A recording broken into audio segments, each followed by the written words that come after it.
pleasant evening to each and everyone. We are here in Barangay Arangoren, Capas, Tarlac, where 12 lovely candidates will vie for the crown of your Miss Gay Calendar 2023. My name is 𝕝𝕠𝕠𝕜. I'm your host for today, and this is brought to you by Transfans.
As the gorgeous ladies now come back to the stage, we are coming to one of the exciting portions, which is the national costume category. Now, who do you think will win the best in national costume?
have seen the creativity of our own LGBTQIA plus community.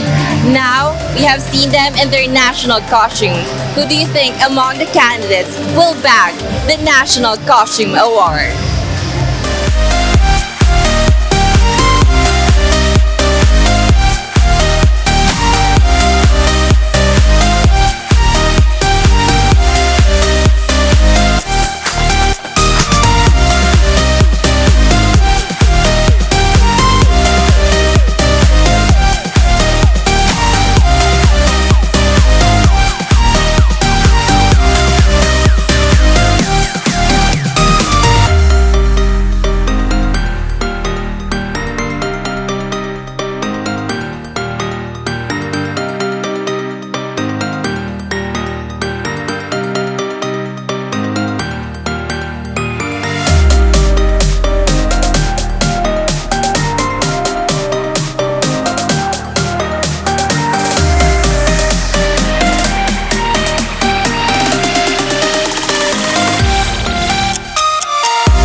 Year's Best in National Costume is, congratulations, this December!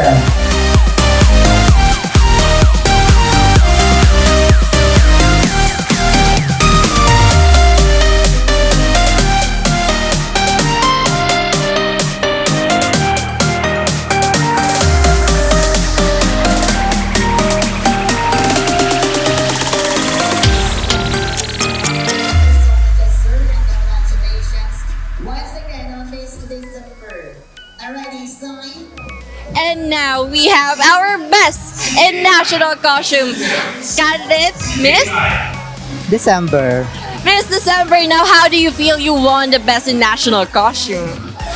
I'm so happy dahil napakaraming magagandang costume at yun sa akin yung napili. Well, congratulations. She is our best in national costume. Now we are going to the hottest part of this competition, which is the best in swimwear competition. Now, who do you think will bag the award for the best in swimwear?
have seen very sexy bodies here in the swimwear competition.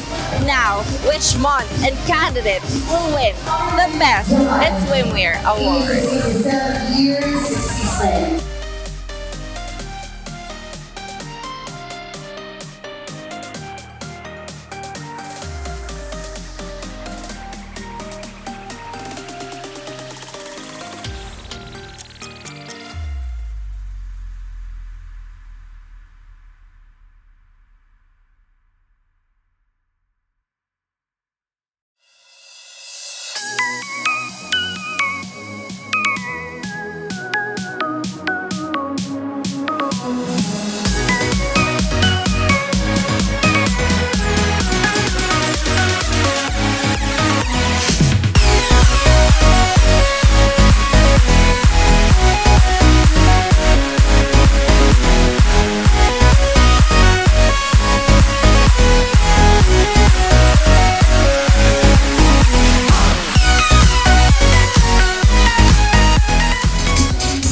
This year's 𝕝𝕠𝕠𝕜 Best in Swimwear is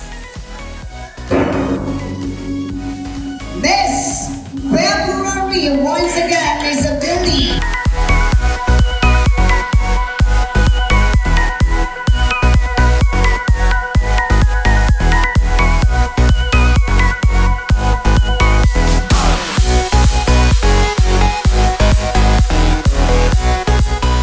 Now we have also our Best in Swimwear. Now tell me, you're the hottest. Miss February. Miss February, how do you feel that you're the sexiest among them all? Well, I was a little surprised that I won because I've seen that the bodies of our candidates were really fabulous as well. But I guess my effort in not taking so much calories paid off, and I've won Best in Swimsuit, so I'm so happy tonight. Well, she is definitely hot. Our Miss February, Best in Swimwear. Now we are approaching the most elegant portion of this competition here in Miss Gay Calendar 2023. This is the evening gown competition.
I can say is they are so gorgeous now that we have seen our evening gown competition with the 12 candidates here in Miss Gay Calendar 2023.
This year's Best in Evening Long Gown.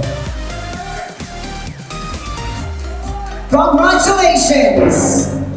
Step forward, Miss December!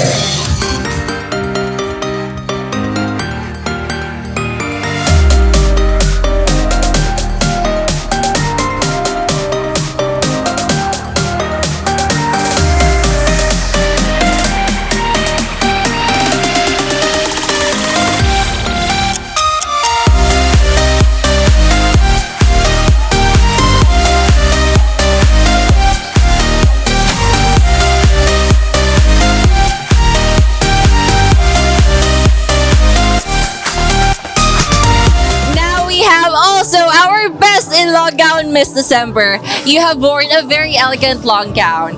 How do you feel that you won this? I'm so happy again because I did it the best in long gown. Congratulations, our Miss December Best in Long Gown. Now it is the battle for reins as we enter the question and answer portion with our 12 lovely candidates.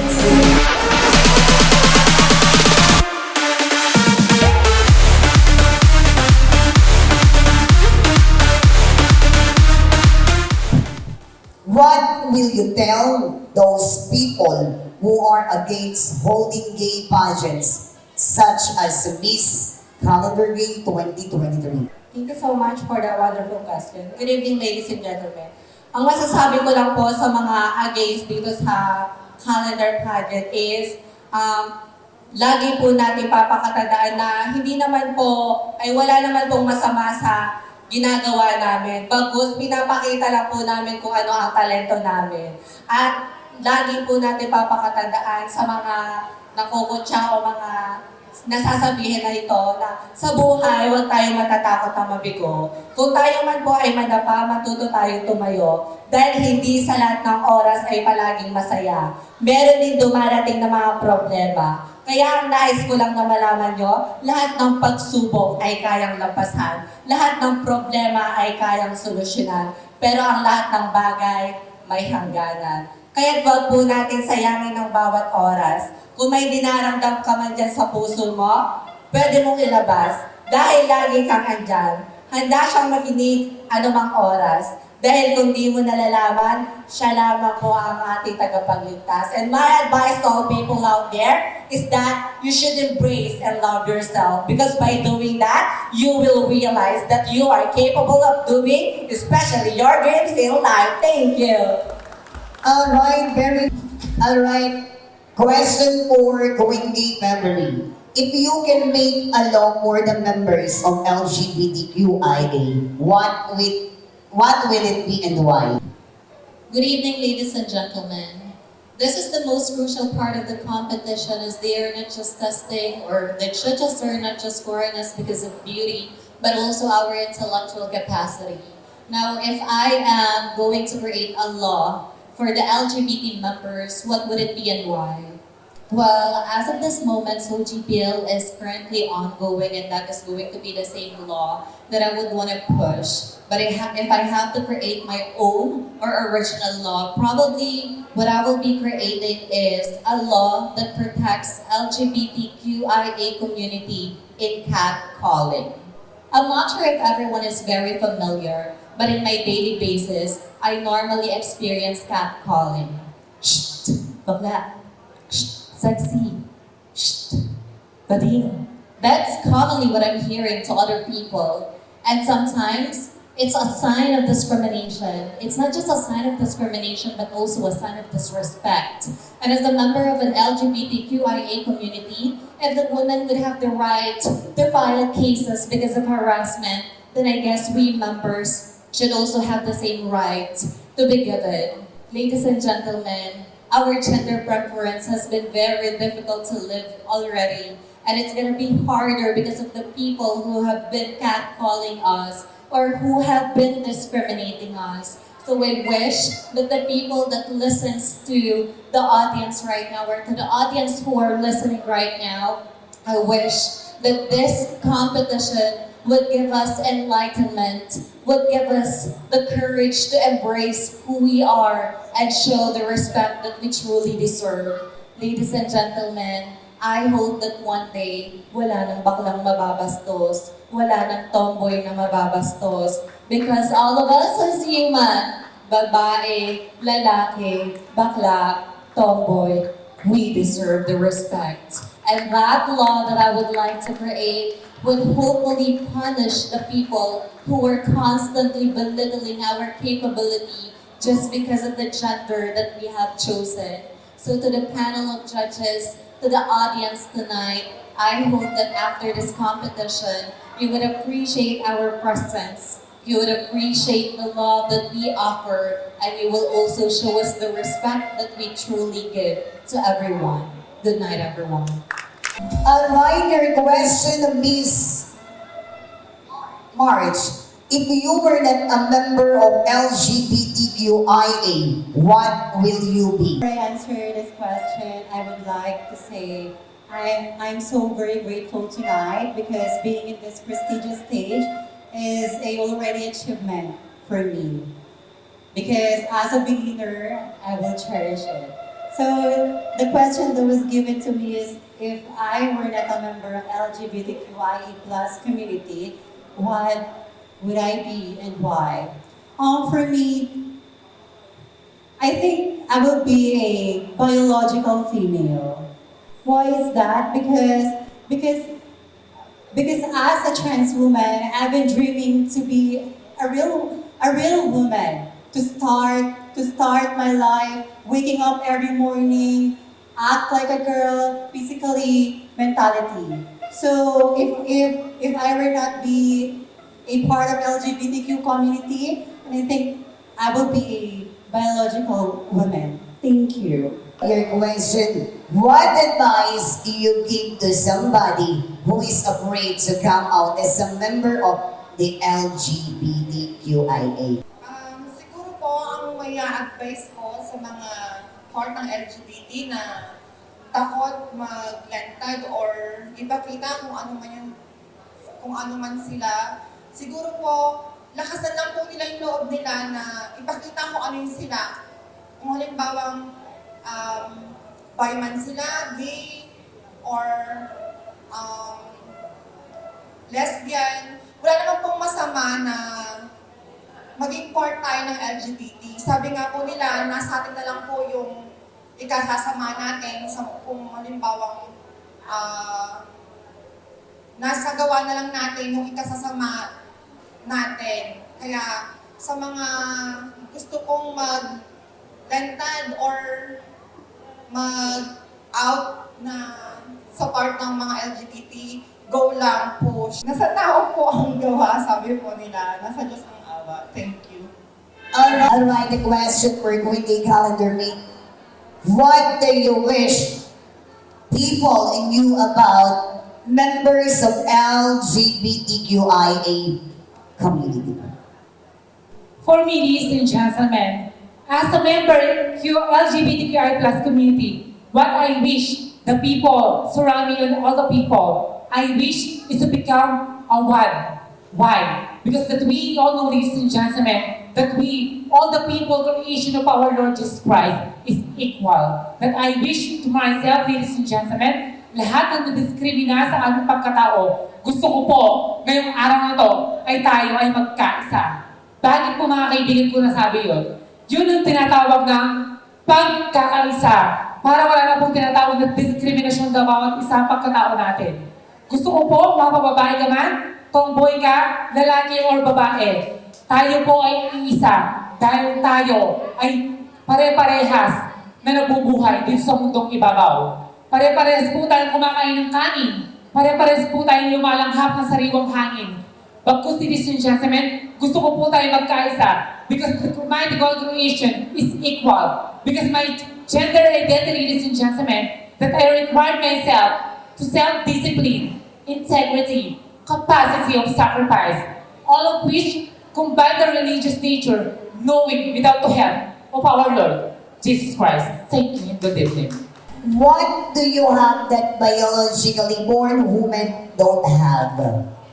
Naniniwala po ako na bilang isang bakla, meron po ako ay kakayahan na magpasaya sa mga tao.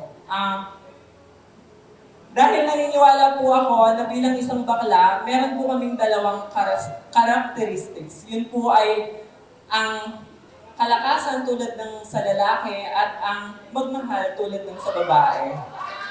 Yun lang po ang aking tumpang na sagot na walang halong pala-palabo. Thank you! Thank you.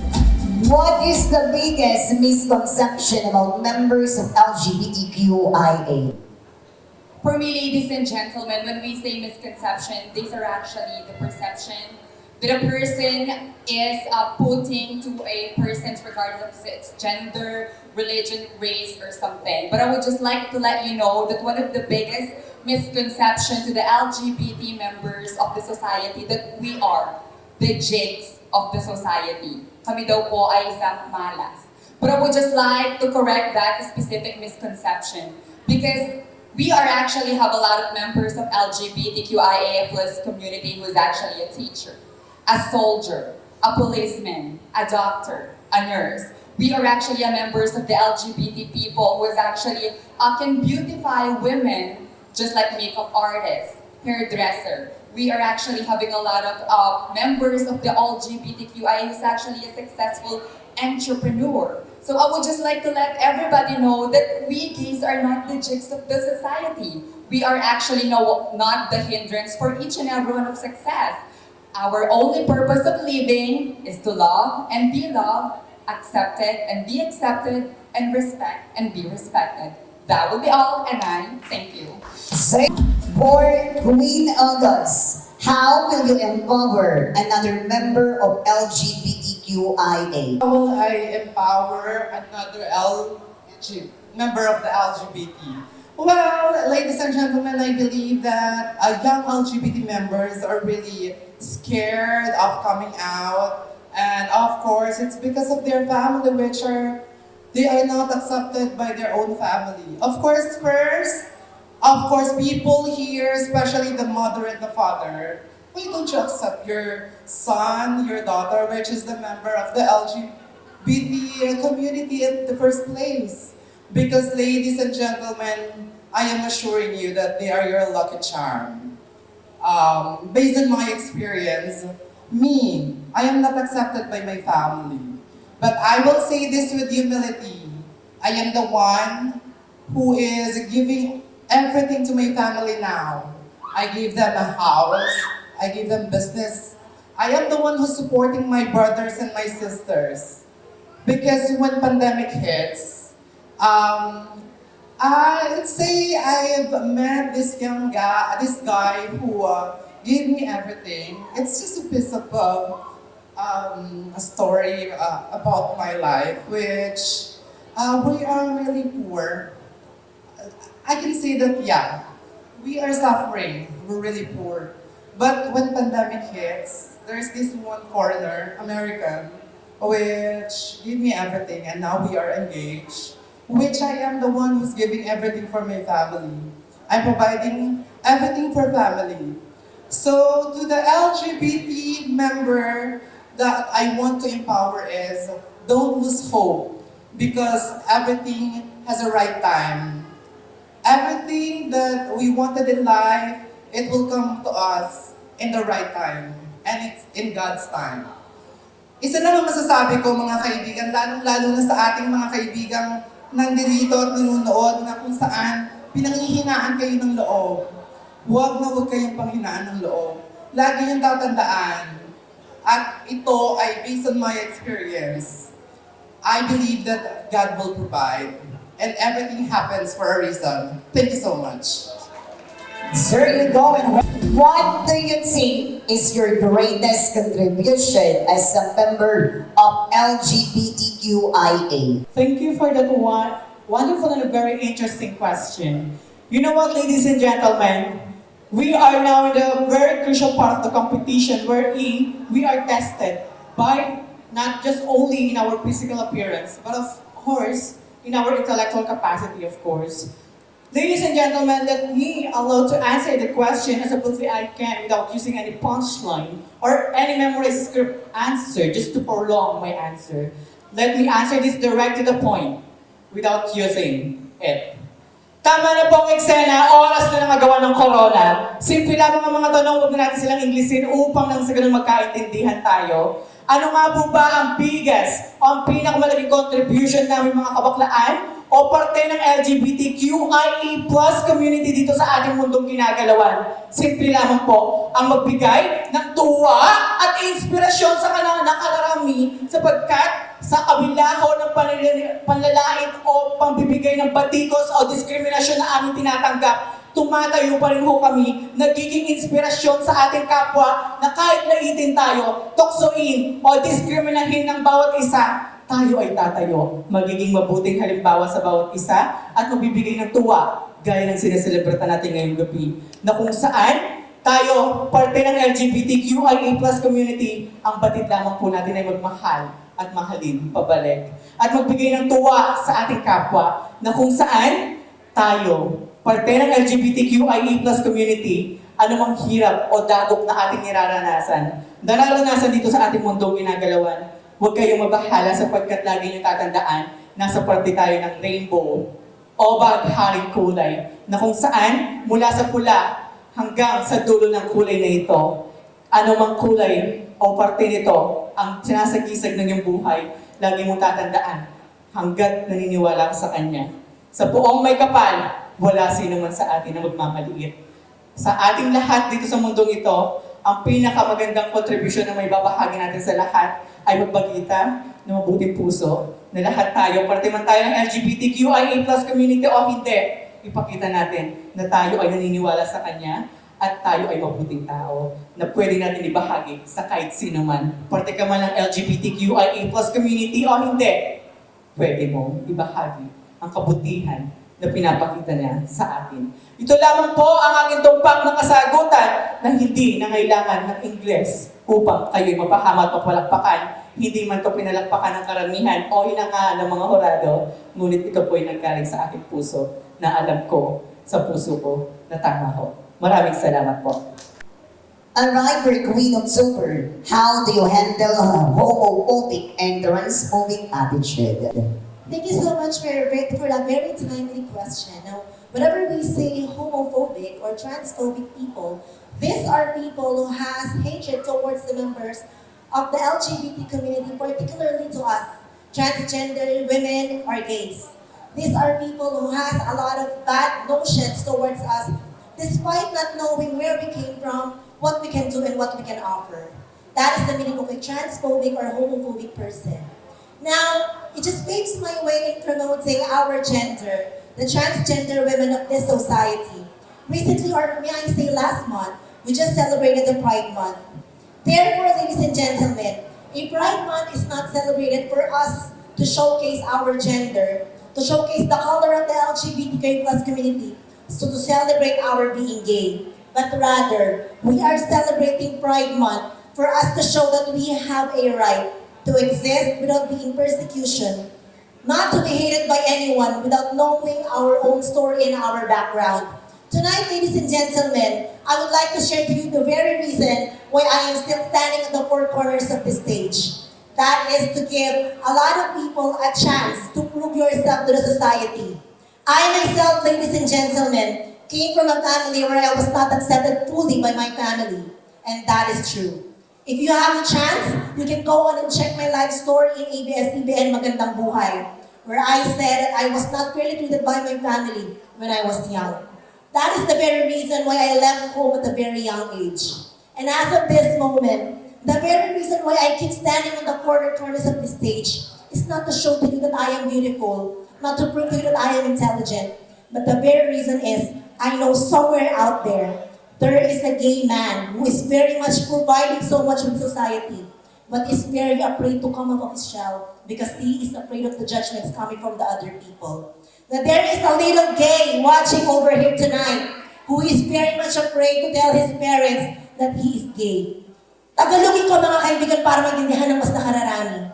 Patuloy akong umaakit sa 4 na sulok ng mga entablado upang patunayan hanggat nakikita ko na mayroong mga batang nanonood na takot na magpakilala sa kanilang mga magulang kung ano ang tunay na pagkatao nila. Patuloy akong aapak upang patunayan na ako ay maaaring magsilbing isang mabuting ehemplo. Isang bakla na nagmula sa isang pamilya na salat sa pagmamahal. Ngunit tumayo sa kanyang sariling mga paa, nakarating kung saan-saang lugar upang patunayan na tayong mga bakla ay hindi lamang dapat makulong sa 4 na sulok ng parlor. Hindi dapat tayo matakot pagkat meron tayong mga kamay na handang gumawa upang makatulong sa ating mga pamilya. Paa na handang lumakad upang pumorward sa buhay at utak na maaari natin gamitin upang makapagsalita. To provide words of encouragement, words of wisdom, and words that would end such fear from other people's judgments toward us. And as I stand here tonight, I would like each and every one of you to know that we are not just gay, but we are also somewhat like you. We are brothers and sisters. And as I end my answer tonight, ladies and gentlemen, I would like to leave this to all to you. That as long as we see the same sky, we breathe the same air, and we drink the same fresh water, we are all equal. Therefore, you don't have the right to judge someone because of their gender and because of the lifestyle that they live. Sa huli po mga kaibigan, tayo pong lahat ay aakit sa langit. Hindi tayo huhusgahan ng Panginoon sa naging kasarian natin. Bagkus kung tayo ay nakagawa ng mabuti at mararapat sa ating puntong ginagalawan. Yun lamang po. Magandang gabi po sa inyong lahat.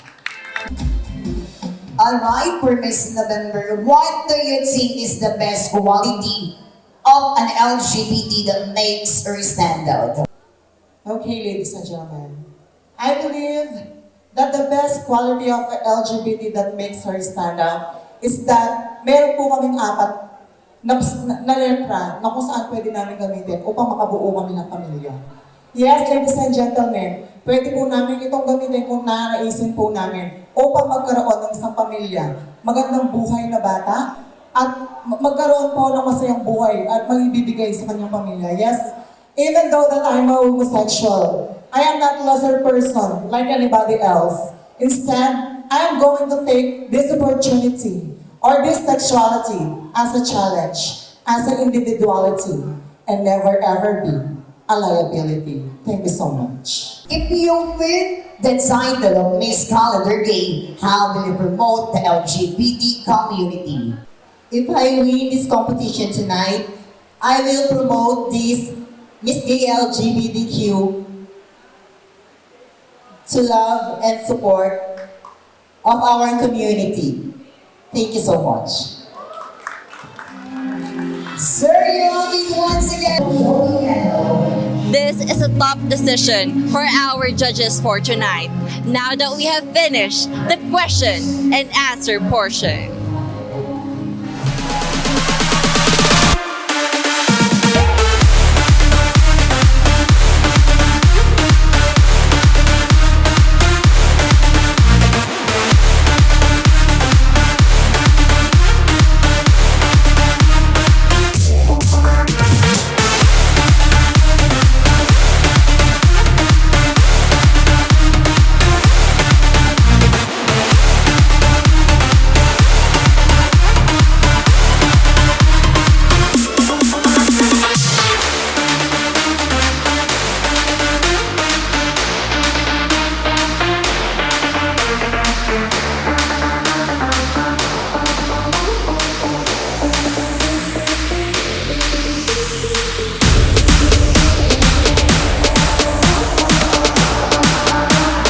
Our Miss Transfans is going to get 5,000 pesos, a sash, bouquet, and also a crown. And she is none other than. She is none other than Miss July.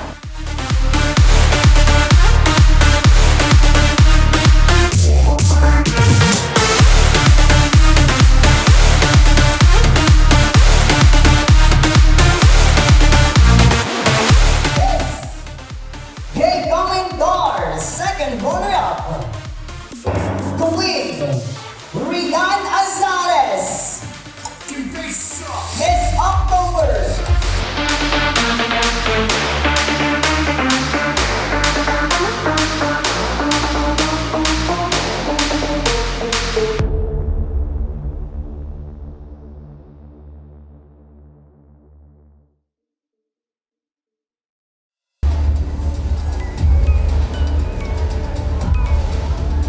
First runner-up belongs to Miss July.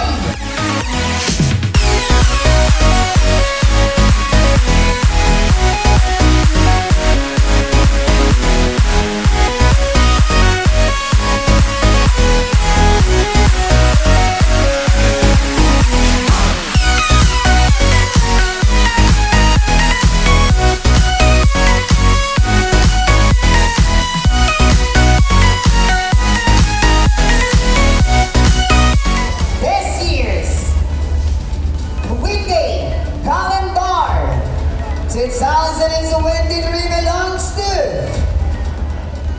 Miss February.